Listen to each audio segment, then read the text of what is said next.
Hey guys, good morning. It's been some time, huh? It's so good to see you today. Big changes coming up. It's so fitting today. It feels so gloomy. The rain, the traffic that comes with the rain. It's a reminder, though, of how in storms and difficult times in our lives that the rain can feel so heavy at times. It is the very thing that God uses to sprout new things for a new season.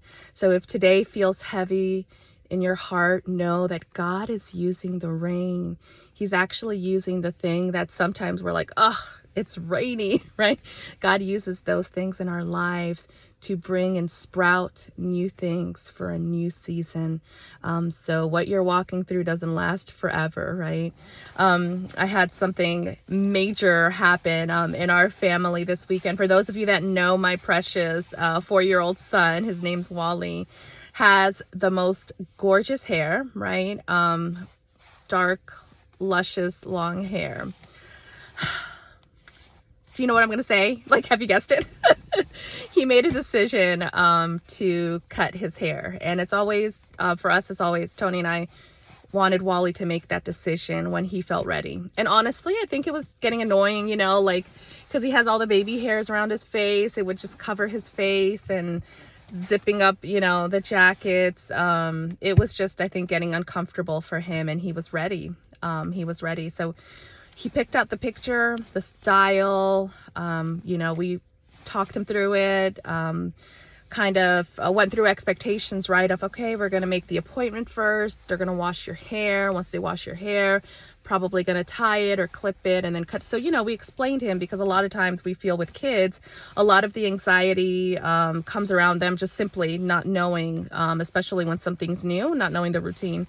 So anyways, we took him in, and it was hard. I think Tony almost had to escort me outside, all my sounds that I was making. But it almost felt like my little baby was being snipped away. And unfortunately, the haircut did not quite turn out like Wally wanted, or like we thought it would. Thank God it wasn't terrible. But when Wally saw his hair, the first thing he said to me was, "Mommy, why does my hair not look like the picture?" And my heart sank. Like, he might as well have just ripped it out, It was so hard. Like, I looked at him and how do you make hair grow? You know what I mean? Like, there was nothing I could do. And then I panicked and I wanted to try to fix it, and I did not make it better. Like, it was just not better. And it just was, for the first time in my life, I felt like I had this out-of-body experience where I was watching my son be so uncomfortable with the decision he made, but he also had no control over how the hairdresser was going to cut his hair, right? But he was so uncomfortable with his hair. He didn't like the spikes. He was not necessarily confident in who he was anymore. And it was very hard for me to not be able to fix it. How many of you guys can relate? Like, how many of you guys are fixers? Like, that's me, right? I think that's why I've done so well in event planning and different things, because I can find a solution for everything, for anything. And I just couldn't do anything. And it was the hardest thing to not be able to do anything. But even harder than that was thinking, God, how long is it going to take for his hair to grow so this can be fixed? Not knowing how it's going to work out, not knowing when he's going to feel confident again. Like, that just ripped me into pieces. And I felt like in that moment, God spoke to me and he said, "Jackie, I don't need you to fix anything. there's going to be moments in Wally's life where he is going to be uncomfortable. He's going to be sad. He's going to be upset. He's going to be hurt.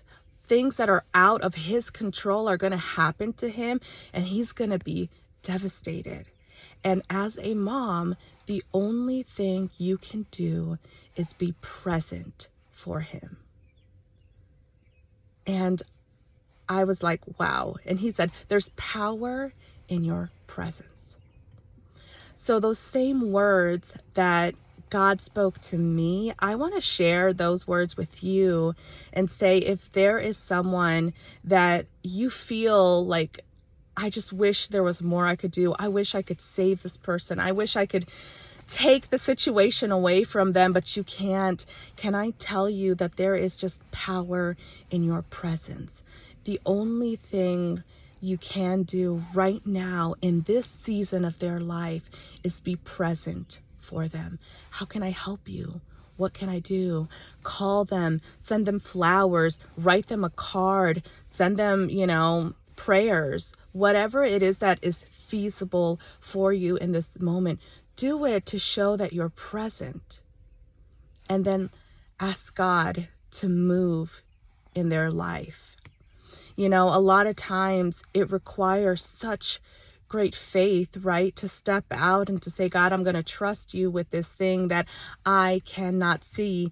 Yet Hebrews reminds us that. Hebrews chapter 11, verse 1 says, now faith is the reality of what is hoped for, the proof of what is not seen. Some versions also use the word assurance. Now faith is the assurance of what is hoped for. How sure is your hope in Christ?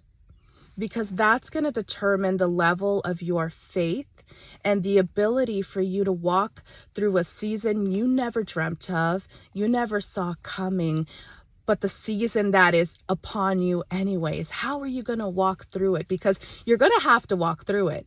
You can either choose to walk through it with faith, or you can choose to walk through it with fear. And I think the enemy so many times wants us to feel like we're alone, like there's no hope, like there's nothing can change it. But I want to remind you, there's power in your presence. There's power in the presence of God being with you. There's also power in just trusting him and saying, God, even when we speak it, because there's also power in speaking these things, right? Saying, God, I'm going to have faith. I'm going to trust in you. I'm going to hope in you, even though I can't see it.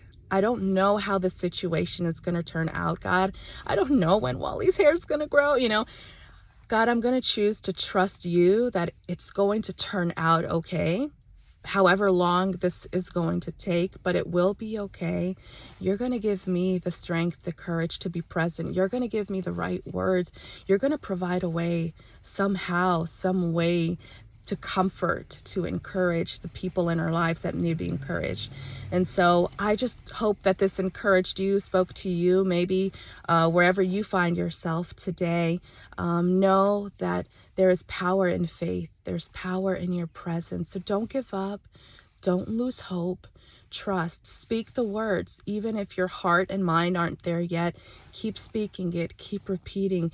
Keep filling your mind with that thought of faith and hope. Faith and hope. The more you fill your mind with those things, the more your heart will be able to assimilate that which you bring upon it. Have a great day. God bless you.